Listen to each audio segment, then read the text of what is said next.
フランスからのオンラインツアーオニバにご参加いただき誠にありがとうございます。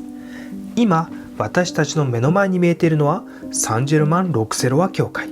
これから教会の内部をご案内いたします。それでは皆さんオニバ。教会の入り口には15世紀に作られたポーチがあります。ゴシック様式のポーチを持つパリの教会はこの教会とサントシャペル礼拝堂しかありません。とても貴重ですね。さあポーチの中をくぐっていきましょう。すると3つの扉が見えてきました。左右の扉は信者や一般訪問者が入るための扉です。中央の扉は重要な行事にしか開くことがありません。この扉、さまざまな彫刻で飾られています。中央には聖母子像。かつてここにはこの教会の名前にもなっている聖人サンジェルマンの彫刻がありました。15世紀に作られた木造彫刻なので現在では保存のため教会内部に移されています。後ほどご覧いただきますので覚えていてくださいね。扉の左側中央には6世紀のパリ王キルデベルト1世、この教会の創立者です。その左には彼の妻王妃ウルトロゴーダ。王の右には4世紀のスペインの聖人サン・ヴァンさんがいます。扉の右側に移りましょう。一番左が聖人サンジェルマン。その隣はパリの守護聖人であるサント・ジュヌビエブ。彼女の耳元では天使がお告げをしていますね。そして一番右には天使がいます。この教会やパリに関係ある人物がこのように入場口を装飾しているんです。そうそう、つい見過ごしてしまうんですが、ポーチの天井をご覧になるのを忘れないように。この小さなキーストーンにはなんと最後の晩餐が表現されているんです。キリストを中心に食事とワインが乗ったテーブルを囲む12人の弟子たちが見事に浮き彫りで表現されています。さあ皆様準備はいいですか？これから教会内部に入っていきますよ。それでは皆さんお庭。15世紀半ばに作られた主神楼はミサや儀式を行う際に信者が集まる重要な場所です。荘厳な雰囲気に満ちていますよね。主神楼の両側はアーチが続くアーケードになっています。アーチは半円ではなくとんがったアーチ、尖頭アーチになっています。この尖頭アーチは12世紀頃から始まるゴシック様式の大きな特徴です。1階部分のアーケードの上には光を取り入れるステンドグラスがあり、そしてそのまま天井につながっている。天井は傘の骨のように筋がつけられています。この筋のことを肋骨と言います。肋骨によって支えられた天井なので、このような構造を肋骨丘陵というんですね。肋骨丘陵もまたゴシック様式の大きな特徴です。さて、それぞれの肋骨が交差する部分にご注目ください。ここでもまたキーストーンがはまっていて、聖人の彫刻が施されているんです。S と G はサン・ジェルマン、S と V はサン・ヴァンサン、S と D はパリ初めての司教サン・ドゥニです。私たちの前には木造の説教壇が見えてきました。17世紀に作られたものです。かつてはここから司祭、説教師、助祭などが説教や聖書のお話をしました。説教壇の正面に据えられているのが木造の豪華な特別席です。17世紀の終わりに作られ、ベルサイユ宮殿のデザインも担当した画家シャルル・ルブランの作と言われています。この席は説教壇の正面にあるため、最も説教が聞きやすい場所だったんですよね。教会管理人や招待された重要人物など、限られた人だけが座ることのできる特等席になっています。さあ、祭壇までやってきました。ここがミサが行われる教会の心臓部です。祭壇の左を見てください。15世紀に作られた聖人サンジェルマンの木造彫刻があります。彩色されていて、現在でも美しく色が残っていますよね。この彫刻がかつて教会の入り口、中央扉の真ん中に置かれていたんです。それでは主神楼と祭壇をぐるっと一周する通路、側廊と修法廊を歩きながら教会の全体を見ていきましょう。それでは皆さん、お庭。右手にあるのが聖母マリアの礼拝堂です。とても大きな礼拝堂ですよね。礼拝堂を入ってすぐに見えてくるのが彩色されたエジプトのマリア。15世紀に作られた石像彫刻です。彼女は荒野で非常に厳しい修行をしていた。そのために彼女の服はボロボロになってしまいました。長い髪の毛で体を隠しています。手には唯一の食べ物であった3切れのパンを抱えています。彼女の後ろには切り立った崖と森が表現され、彼女の厳しい生活環境が示されています。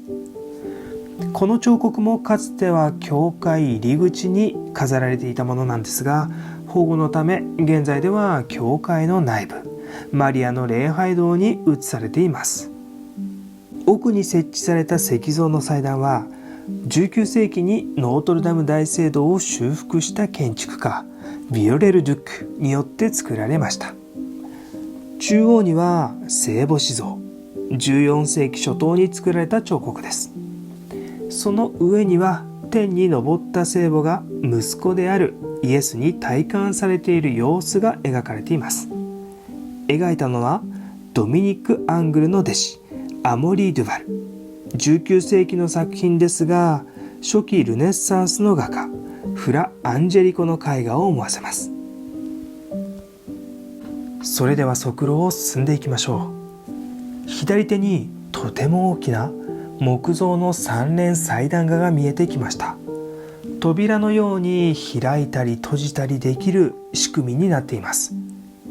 16世紀、北フランスで作られ、聖母マリアの生涯が旧約聖書のエピソードとともに表現されています。少し詳細を見てみましょう。左上のパネルは創世記、アダムとイブです。エデンの園で満たされながら生活している様子が表現されています。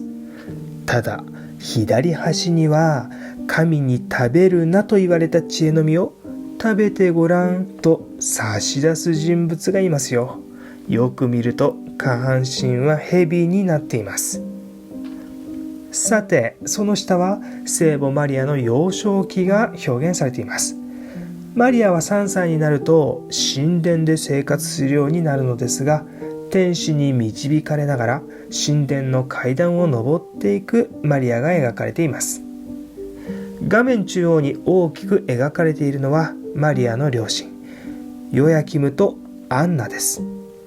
可愛い一人娘がうまくやっていけるのかどうか、とても心配そうですよね。マリアの両親は結婚して20年経ってもなかなか子供ができなかったんです。ある時、2人の前に天使が現れ、子供を授かると告げられます。2人は喜び、金の門の前で口づけを交わしました。さて、その様子が木造彫刻の中でも表現されています。後ろには門、その前で2人は顔を近づけていますよね。この後に生まれたのが聖母マリアです。その右もご覧ください。幼きマリアが神殿の階段を上っていき、横では彼女の両親が心配そうにしています。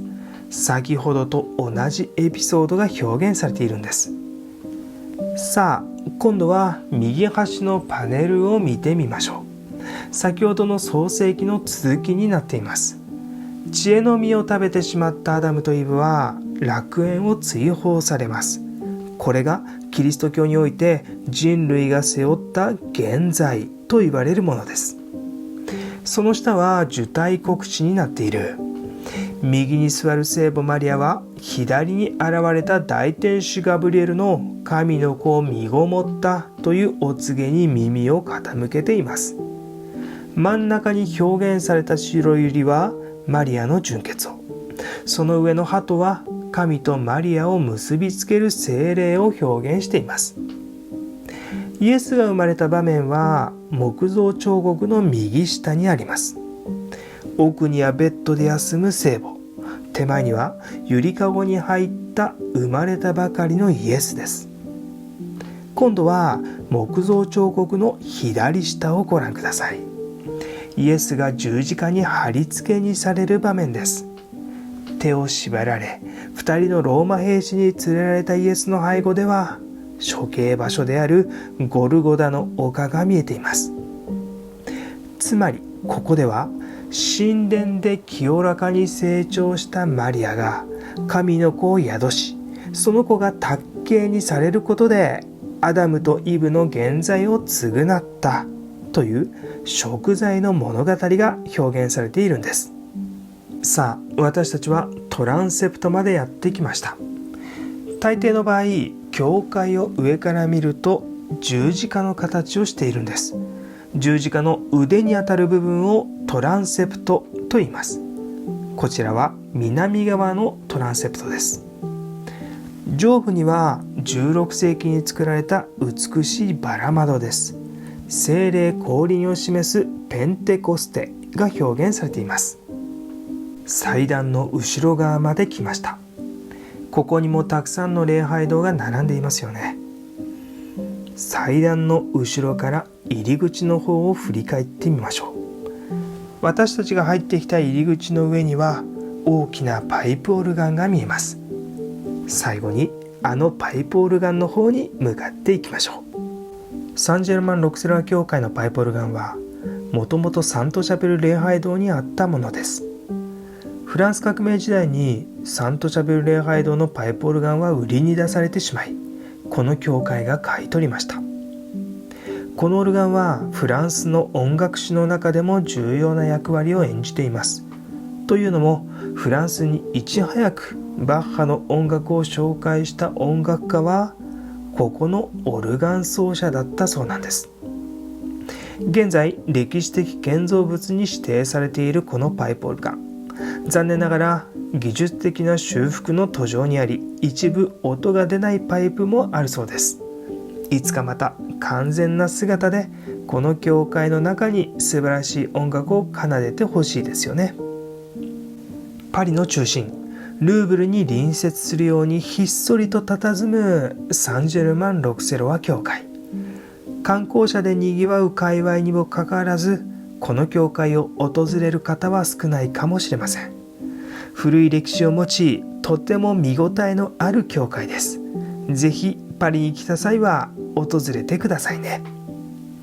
それでは皆さん、アビアント。